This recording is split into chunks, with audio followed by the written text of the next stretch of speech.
On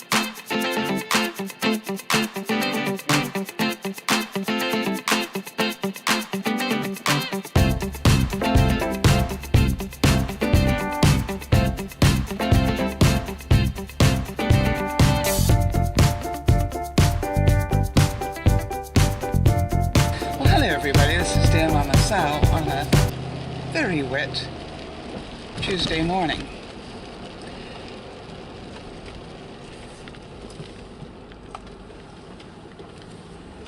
And the word I want to use today is grace.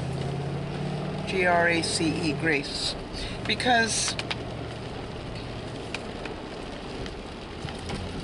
there have just been a number of things that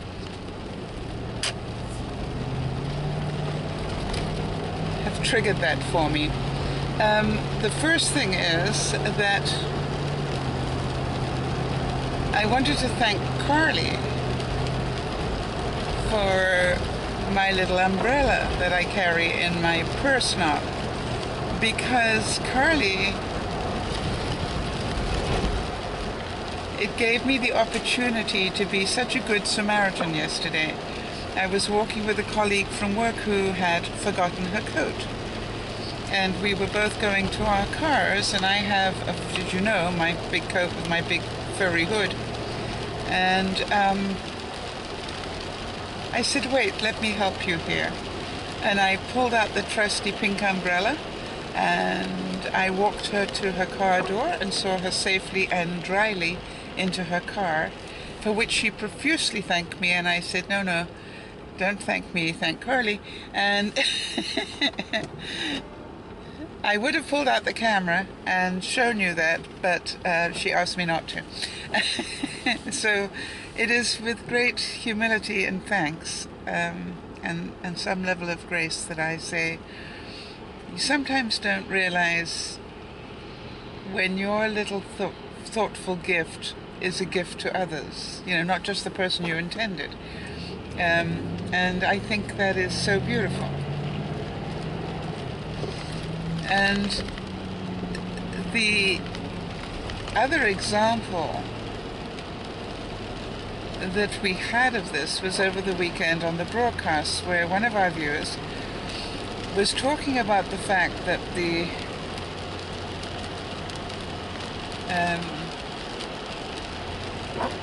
love of her life is going away to visit family for Christmas.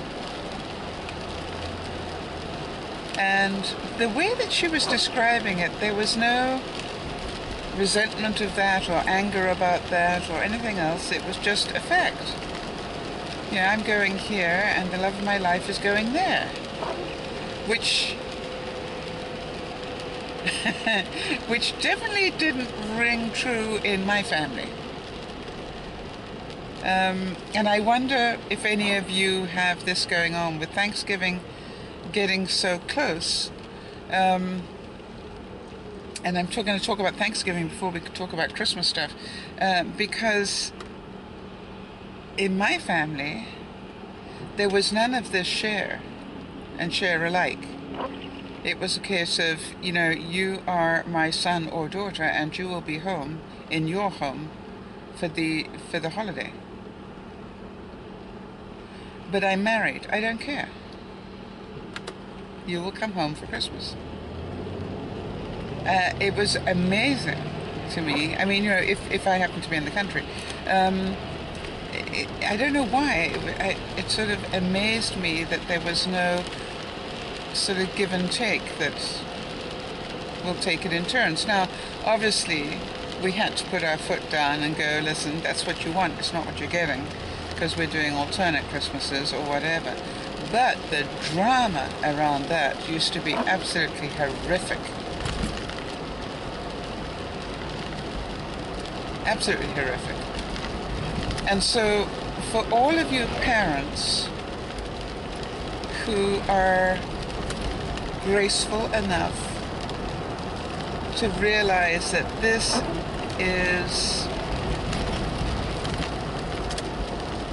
is really difficult on the kids and really selfish. of the parents.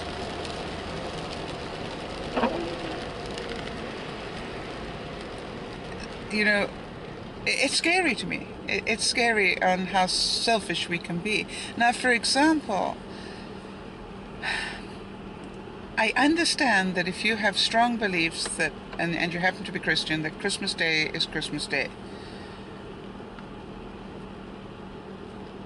And, you know, we all have traditions around Christmas Day, but as a viewer so rightly said not so long ago, let's not forget what Christmas was about. Let's not forget it's the season of goodwill and of peace to all men, and you know, celebrating the birth of Christ, if that's what your religion is. Or it's happy holidays for the rest of you. The word happy comes into it. You know, duh. So everything we can do to make it easy for our family and friends is what works the best. Now, for example, I quite often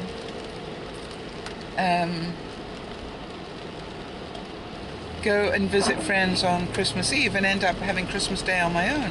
And I'm quite okay with it. You know, I don't feel unloved. And this year, even Yvonne is going to be away on Christmas Day, so, and that's okay. You know, you know how much fun I'm going to have with gizmos, don't you? So, you know, to me, it's not a big issue. However, we also have a lot of other stuff that goes on around that time of the year. For example, young Zachary, that's Yvonne's grandson, his birthday is on New Year's Eve, so we nearly always end up seeing him around that time as well. And so what we're inclined to do, and what I've sort of made it our tradition within the household to do, is to only hold Christmas when everybody's available. You know, whatever day that is. So, and that would include 9 times out of 10 the day that Dougie's available, for example. And that might not be until somewhere between Christmas and New Year. And then what we do is we all get together, have a family meal, which is what I believe Christmas is about, a family meal together, and laughs and a few drinks and fun.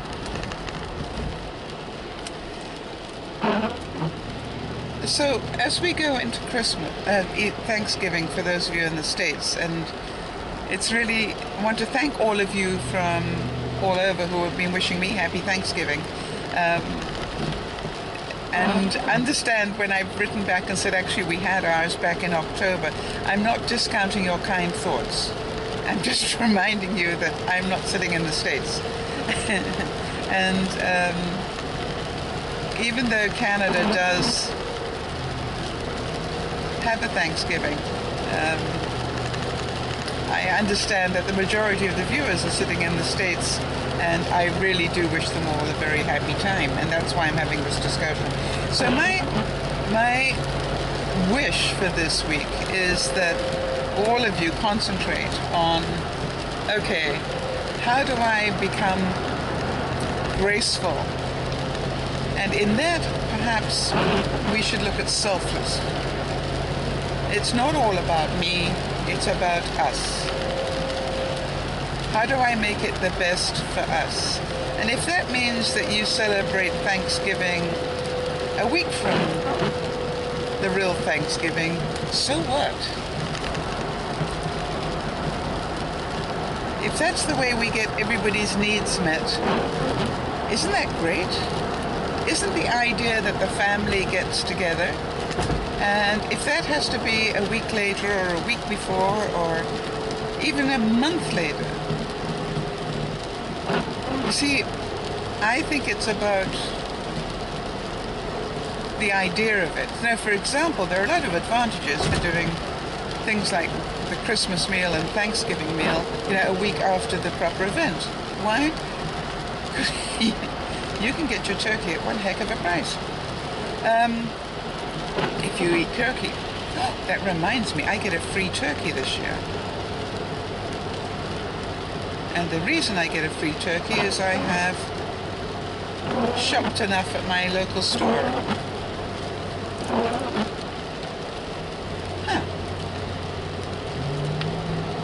Now I've got to find out how big a turkey I can do in my fancy oven.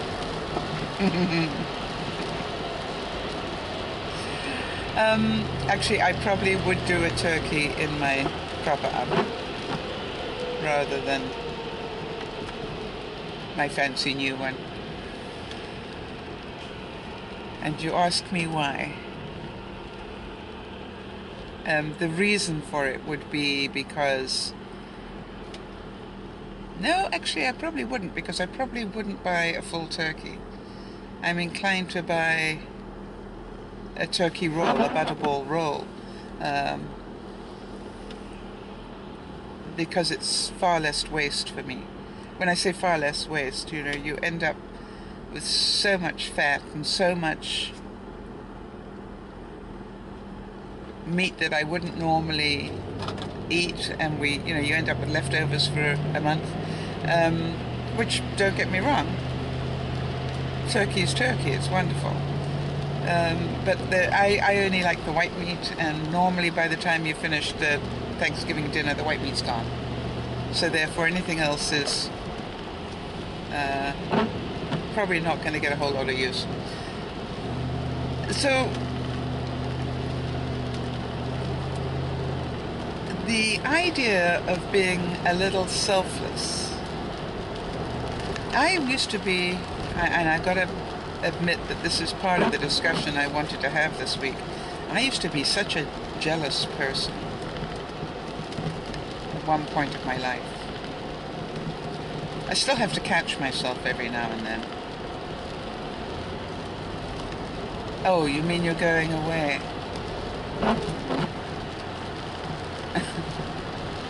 Without me. Imagine what difference it would be if, oh, good, you're going away? All right, fine, let me go to the Bahamas for the week.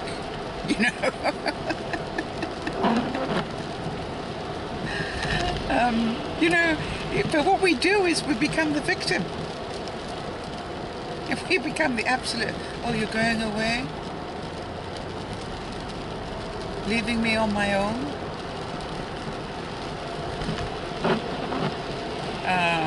Life is about how we do it, right? And so I really challenge you to find the upside of some of these things. How many of you say to yourself, boy, I would love a couple of days on my own to do nothing, or to paint a room, or to whatever? We all say it, but when we get it, do we appreciate it?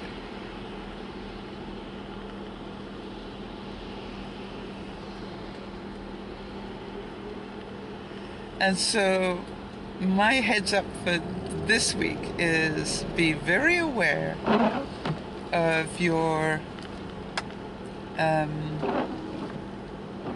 reactions to stuff this week.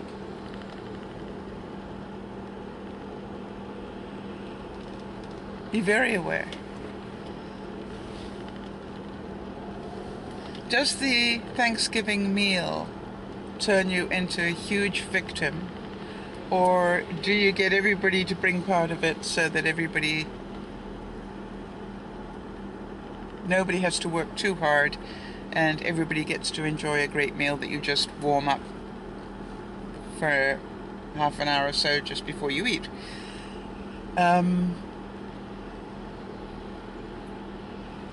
Look at ways to make this easy rather than difficult.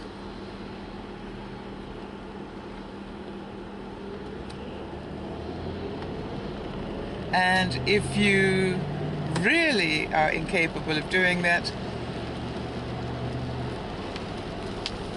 what about going to the local restaurant and having it at a restaurant? No cleanup. You know, there's so many different ways to handle that. I know that there was one friend of mine who had wanted to really thank a lot of people, probably about 20 people, for what they'd done to help them in a certain part of their life. And it was amazing. Instead of bringing everybody to their home, they actually took everybody out to a very small little restaurant which we overtook for the night, and we all had an incredible meal, and it was just like a home-cooked meal because we were the only people there. And the difference was no preparation, no cleanup, no leftovers.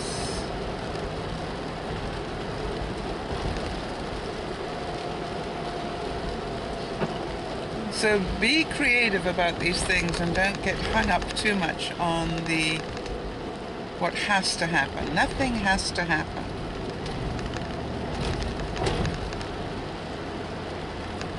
And it definitely doesn't have to happen on the day.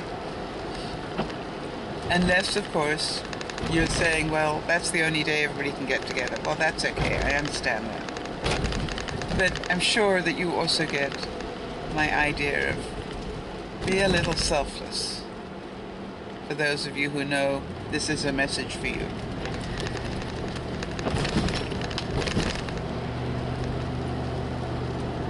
And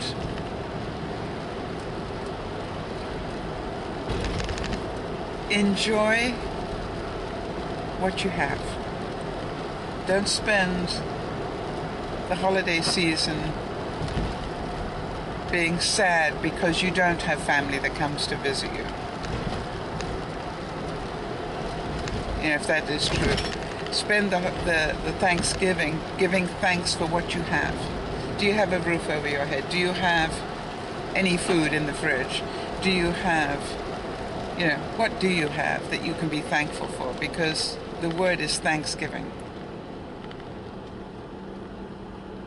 And my whole thing has always been, if I feel I'm going to be lonely, then I will invite other people, or I will go and volunteer somewhere. You don't have to be lonely. You can choose to be.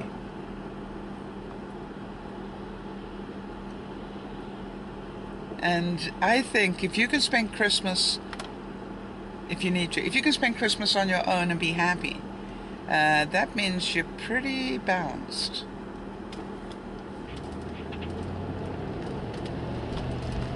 And if you can spend Christmas on your own and enjoy it, if you need to. When I say if you need to, but you know, actually find ways to thoroughly enjoy it, then you're definitely at peace with yourself. You know, your happiness does not revolve around others. But also, of course, be aware that if you are isolating yourself, that's a whole different story.